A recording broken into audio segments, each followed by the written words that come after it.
Hey everyone, thank you for tuning into this week's video on the Spark Your Speaking channel. Today we are going to talk about 4 tips to help you be assertive while still being a team player. My name is Kathy Lee and I am your public speaking coach. My number one pet peeve is passive aggressiveness. I absolutely hate the world we live in where we can't just be open and honest and have difficult conversations and try to work things out face to face professionally. Instead people continuously complain about the issue behind the backs of others, but never come to any resolution and everyone just ends up resenting each other. This happens in our personal lives and in our professional lives as well. Now, having said this, I also understand that you have to pick and choose your battles. Otherwise, it would be exhausting to have to address every little thing that you disagree with or that upsets you. But if you find that you are at a crossroads with someone and the issue at hand is important enough, then it's time to speak up. Now, I understand why many people would rather not address conflicts, and that's because they don't want to come across as demanding, hard to work with, needy, or mean, etc. The list goes on. But I'm here to tell you that there is a way you can be assertive and talk about difficult issues while still being a team player. Up to this point, all of my YouTube videos have been focused on the skills you need to be a better speaker or presenter. And while those skills are important, they aren't enough. You need to learn how to apply those skills depending on the situation. And one of those important situations is when you are faced with a conflict. My first tip to dealing with a conflict in an assertive way while still being a team player is remain calm. It is easy to lose your cool when the other person might be hostile or disrespectful towards you, but I can assure you that if you also get to their level of hostility, that it would be disastrous and nothing will be solved. In fact, losing your cool could make the situation worse. And losing your cool will make you also appear to lose control of the situation. But if you appear calm, you can keep that control. Have you ever heard of the saying, taking the high road? That's what I believe is the most effective way to managing a situation like this. Now, taking the high road doesn't mean walking away. It just applies to your response, okay? Keep calm.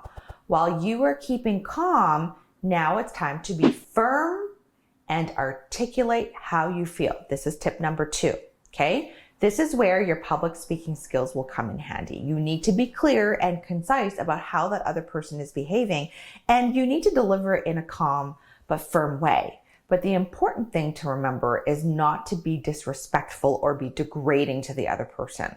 The goal here is to come up with a solution to why there is a conflict. This is the point where I would say something like, look, there's no need for that kind of behavior or attitude or language, etc. Can we please discuss this in a professional manner? I'd like to work with you to fix this. The word working with you is key here. It's not me against you, right? It's an us or a team, and you want to work together to fix the issue. The other thing you can, say is, I want to work with you to come up with a solution, but we will only achieve that if you're calm. It's not fair for you to say this or that or to yell at me or raise your voice. You can even point out that you aren't being disrespectful towards them and have maintained your composure, and you can say something like this: I understand you are upset and frustrated, but so am I. But I'm not yelling or being disrespectful towards you. By then, hopefully the other person will have calmed down, or you have calmed down, okay? My next tip is to come with facts. If you disagree with what the other person is saying, then you need to explain to them why. But your points or your explanation needs to come from a place of truth or facts if you want to come across as credible. You can't just say, I disagree with you because I think your ideas are stupid. You might be thinking that, but you can't say that because it's not going to get you very far. If you have a strong stance, then you need to be able to explain it eloquently and take out the emotional part of it. For instance, if you know that your way of executing it and an idea is more efficient compared to the other person's idea because you've tried both methods before, then perhaps you can point that out. If you're able to give them a specific time you've tried both methods and what the outcome was, that would make your argument even more powerful. I'm just giving a hypothetical generic example here, okay? But this approach can be applied in whatever scenario you find yourself in.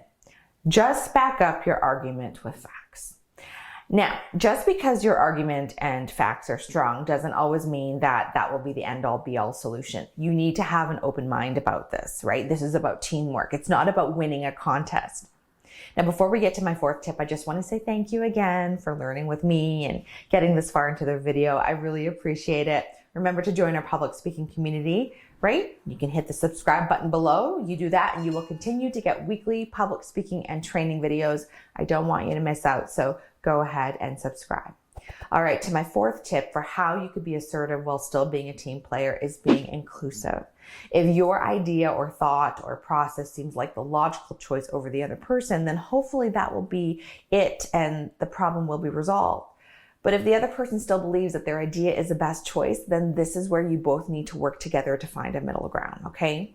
Perhaps this can lead to a great brainstorming session to find an even more innovative idea of doing things. Maybe this avenue will help you overcome the animosity that you felt at the start of the conflict. But this is a chance for you to hear the other person's idea, reflect on your own, and come up with a solution that works for everyone. Sometimes this can be resolved in one sitting, but other times perhaps not. Maybe you guys need to couch the issue for now and set up a meeting to revisit. Some time and space could clear your head and the other person's head, which might give you both some more clarity. At the end of the day, a difference of opinion is a good thing, but it's how the differences are handled that dictates a disaster or a productive outcome. It's okay to be direct, but remember, be respectful and inclusive of the other person's ideas and feelings, okay? That's all for today, everyone. Just to recap, my 4 tips to help you be assertive while still being a team player are: maintain calm, be firm and articulate how you feel, come with the facts, and be inclusive. Now, if you like this video and you found it helpful, remember to hit the like button below and share it so that other people can benefit as well. Really appreciate it. If you have any questions or topic ideas, feel free to leave a comment below. I love reading all your comments. And if you would like to learn more about the other public speaking programs that I have, go to my website, sparkyourspeaking.com. All right, see you next week.